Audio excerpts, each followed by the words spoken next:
তুমি শুধু তোমার ভালো থাকাটাই দেখছো। তুমি তোমার ভালো দেখতে গিয়ে তুমি আমাকে শেষ করে দিচ্ছ। সত্যিটা হলো আমি সবাইকে নিয়ে ভালো থাকতে চাই না, হয়তো সময় একটু বেশি লাগবে, লাগুক না। আমি ভালো নই কারণ পৃথিবীটা অসুস্থ, তাই মাঝে মাঝে ওদের সঙ্গে মিউজিক শেয়ার করে একটা গুড ভাইব দেওয়ার চেষ্টা করি। একটা মানুষ যে সকাল থেকে বসে থাকে বাসায়, সে খেয়াল তোমার আছে, আমার প্রতি কোনো খেয়াল করে না। কথা বলতেছি একবার হিস্ট হয়ে গেলে তাকে ছাড়া চলবে না, একদমই না। অফিস ছাড়াও চলবে না বস, বুঝছেন? আমি চাকরি না করলে মনে হয় কি বারণ করেছেন? আপনার চোখ বাসায় এসে আমাকে না দেখলে আপনার চোখ ভরসাহারা হয়েছে, সেটা তো আমি লক্ষ্য করেছি। আপনি লক্ষ্য করেননি অফিসে যখন থাকি তখন আমার টাকা কিরকম থাকে। জীবনে প্রচুর কাজ করে অনেকগুলো টাকা কামায় বসে বসে বাসে, এখন আমাকে দেখো। এখন অফিসে যান বস, চলেন। কি কি পরে? এখনই আরে ধুর, মৌ বলেন। শোনো, এই বাসে ফেরার পথে একটা ফিতা ছাড়া জুতা কিনো, মনে করে দিও তো। মানে কি? মানে আবার কি, আমার বউ তো আমার কাছে মহারানী। মহারানীকে দিয়ে প্রত্যেকদিন যে জুতার ফিতা বাঁধায় ওটা তো আমার পছন্দ। আর যেহেতু আমার বউ মহারানী, কারণ আদতে আমি একজন মহারাজ, তো মহারাজ যাতে জীবনে জুতার ফিতা বাঁধা শেখে না, বুঝছো না? এটা আমার খুবই ভালো। কিন্তু সেদিন যে কিনলাম। হবে গেছি, কি হলো? নেন স্যার। ফুলে গেছিল। এত ভুলো মন, কবে যেন আমাকেই ভুলে যাও। সেটা সম্ভব না। জিজ্ঞেস করো কেন? কেন? কারণ আমার বউটা তো আমার শুধু বউ না, বুঝছো না? আমার বউটা তো আমার নিঃশ্বাস। নিঃশ্বাসে এমন একটা জিনিস যেটা মনে রাখতে হয় না, মানুষ এমনি এমনি নেয়। এটা ছাড়া তো বাঁচে না। বুঝলাম জনাব, আপনি কি কারণে এখন এরকম করছেন, এখন সেটা সময় না। অফিসে যান। কেন অফিসে যেতে ইচ্ছা না? কি? অফিসে যাও। আমি স্বপ্নে দেখছি অফিসে গেলে উল্টা পাল্টা আপনি চলে যাবে। চাকরি চলে যাক না। শোনো, তুমি কিন্তু আরেকটা থট দিতে পারো। অফিসে যাও, তার থেকে তো চলে যাবে। আচ্ছা ঠিক আছে। শিখর বাবু স্যার, আসসালামু আলাইকুম। ওয়ালাইকুম আসসালাম। ভালো আছেন? না, বসেন। Thank you sir. আমার ভালো না থাকার কারণ যে জিজ্ঞেস করেননি, এটা আপনার সভ্যতা পরিচয় দেয়। আমি ভালো নই কারণ পৃথিবীটা অসুস্থ, তাই মাঝে মাঝে ওদের সঙ্গে মিউজিক শেয়ার করে একটা গুড ভাইব দেওয়ার চেষ্টা করি। আপনার মাথায় যে দ্বিতীয় প্রশ্নটা ঘুরছে, এটা তার উত্তর। আপনি বলছিলেন ক্রেডিট কার্ড স্বাধীনতা দেবে। জি অ্যাবসলিউটলি স্যার। যদিও কথাটা সবার জন্য প্রযোজ্য না। আপনাদের মতো কিছু মানুষ আছেন যারা সময় মতো বিল পরিশোধ করতে পারেন। আমরা কথাটা শুধু তাদেরকেই বলি। আপনি বলেন তো, যে স্বাধীনতার বিল দিতে হয় সেটা দিয়ে আমি কি করবো? Sir, if I am not wrong, পৃথিবীতে সবকিছুরই দাম দিতে হয়। না না না, এই ন্যারেটিভটা মানুষের তৈরি করা, যারা এই পৃথিবীর নবীনতম বাসিন্দা। বলতে পারেন এটা মানুষের বেনিয়াপনা। পৃথিবীর কারোর মধ্যে এটা দেখবেন না। এমনকি আমাদের সাথেও ওরা কেউ বেনিয়াপনা করছে না। আপনি বলেন অক্সিজেন, আলো বাতাস, এসবের কি দাম দিতে হয়? পাখির গান, সমুদ্রের বিশালতা ক্রেডিট কার্ড দিয়ে কিনতে পারবেন? আমাদের এই ইকোসিস্টেমে সবগুলো প্রাণ সবার জন্য পারপাস সার্ভ করছে, শুধু আমরাই সিস্টেমের পুরো সুবিধা নিয়ে তার উপর দাম দিচ্ছি। স্যার, এগুলো ভাবতে গেলে আসলে সভ্যতায় আটকে যেত, এগোতো না, মানুষ বনে রয়ে যেত। তাতে খুব খুশি হতো। I am just doing my job sir. Absolutely, as a banker আপনার কাজটা করছেন। নবনী, নবনী, বলো, কাকে ডাকতেছো? কি ব্যাপার? 1 ঘন্টা আগে ফোনটা চার্জ দিতে সুইচ দিবা না? ও, কিন্তু আমি তো ফোনই চার্জ দিইনি। কিন্তু তুমি ডাকতেছো কাকে? নবনীকে? অফিস কলিগ আমার, ওর ডেস্কে চার্জিং পোর্ট আছে তো, সরি।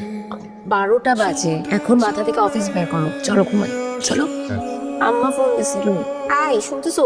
আজকে না মা ফোন করেছিল, খেলার জন্য একটা সাথী দরকার। শোনো না, তুমি অফিসে চলে গেলে, বুয়া কাজ ছেড়ে চলে গেলে আমার কিচ্ছু করার থাকে না। সারাক্ষণ নেটফ্লিক্স দেখি আর ফেসবুক চালাই, আমার খুবই বোরিং লাগে। আর এখন একটা বাবু নিলে একদম পারফেক্ট টাইম। ও বড় হতে হতে আমরা অনেক এনজয় করতে পারবো। আর এরপরে বাবু নিলে বাবুর এসএসসি তেই আমরা পুরা হয়ে যাবো। কি হয়েছে তোমার? কি ব্যাপার বলো তো? সারাদিন তোমার কি কথা শোনা লাগে? অফিসে গেলে বসের কথা শোনা লাগে, বাসে গেলে তোমার এত কথা শুনতে হবে না? এটা মানুষ নাকি? অফিসে কোনো প্রবলেম? কোনো প্রবলেম নেই।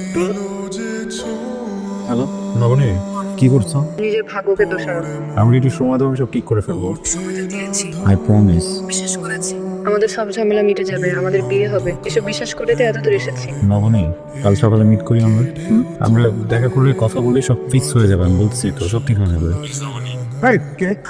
আমি শিখর। কি হয়েছে তোমার? কোনো সমস্যা? ভয় দেখো কেন? ন আমার কোনো ফেরার জায়গা নেই শেখর। সামনে আগানোর রাস্তাটা তুই বন্ধ করে রেখেছ। আমি বন্ধ করে রেখেছি। বারবার আটকে যাচ্ছি আমি তোমার কাছে গিয়ে। তুমি কিছু করছো না। গেম খেলার সময় এটা না করি প্লিজ। দেখো, তুমি যেভাবে ভাবছো ওইভাবে কি আমরা আসলে ভালো থাকবো বলো? তুমি শুধু তোমার ভালো থাকাটাই দেখছো। তুমি তোমার ভালো দেখতে গিয়ে তুমি আমাকে শেষ করে দিচ্ছ। এটা তোমার মনে হতেই পারে, মনে হওয়াটা স্বাভাবিক, কিন্তু এতগুলো মানুষকে কষ্ট দিয়ে আমরা কখনোই ভালো থাকবো না। সত্যিটা হলো আমি সবাইকে নিয়ে ভালো থাকতে চাই না, হয়তো সময় একটু বেশি লাগবে, লাগুক না। দেখো, তুমি আমাকে স্বার্থপর ভাবতে পারো, স্বার্থপর বলতে পারো, তুমি বলো, আমার কোনো সমস্যা নেই, কিন্তু আমি সবাইকে নিয়ে ভালো থাকতে চাই। পৃথিবীতে মানুষ একা ভালো থাকতে পারে না। একদম যথার্থ বলেছেন রাকিব হাসান। মনে হচ্ছে আমার সেদিনের কথাগুলো আপনার উপর প্রভাব ফেলতে পেরেছে। আপনি এদিক দিয়ে ফিরছিলাম, দেখলাম আপনি বিড়বিড় করছেন। একটা কথা মনে রাখবেন, আপনি কিন্তু একা না। আমি, আমার মতো অনেক মানুষ আছে যারা আসলে সবাইকে নিয়ে ভালো থাকতে চায়। যেদিন আমরা এক হতে পারবো সেদিন থেকে পৃথিবীটা আবার ভালো থাকবে। Carry on. নবনী, নবনী, কি হয়েছে তোমার? সকাল থেকে তোমাকে আমি ফোন দিতেছি, টেক্সট দিতেছি, একটা ফোন তো ব্যাক করতে পারো। মানে ফোনে চার্জ নাই থাকতে পারে, তুমি ফোন আমাকে অন্য কারো ফোন থেকে ফোন দাও। একটা মানুষ যে সকাল থেকে বসে থাকে বাসায়, সে খেয়াল তোমার আছে, আমার প্রতি কোনো খেয়াল না। কথা বলতেছে। কি হয়েছে তোমার? আমাকে বলবো। টাচ করতেছো কেন? তার মানে বুঝতেছি না। স্পেস বোঝো, স্পেস বোঝো না, বোঝো না।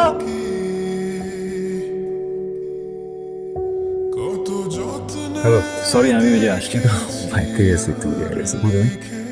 তুমি এমন ভাবে বলছো মনে হচ্ছে আমি বসে আছি। তাতে লাভ কি হচ্ছে? লাভ কি হচ্ছে মানে? বিষয়টা তো একদম এরকম না যে সবকিছু তোমার একার উপর দায়, তাই না? আমার কি আগ্রহ নেই? আগ্রহ তো আছে, কিন্তু আমার মতো তোমার দেয়ালে পিঠ থেকে যায়নি। একটু কথা বলো না। দেখো, আমি তো আমার ফ্যামিলির সাথে কথা বলেছি, তাই না? বাবা মাকে রাজি করিয়েছি, আমি তোমার ফ্যামিলিকেও রাজি করিয়েছি, সবকিছু ঠিকঠাক ছিল। হঠাৎ করে প্রবলেমটার পর থেকে দেখো, প্রবলেমটা না হলে এতদিন আমরা সংসার করতাম। এটা কি আমার দোষ? আমি কখন বললাম এটা তোমার দোষ? ওই দিনের পর তোমার বাবা আমার বাবার সাথে কোনো কথা বলেন, আমি তোমার উপর ভরসা করে বাসা থেকে বেরিয়েছি।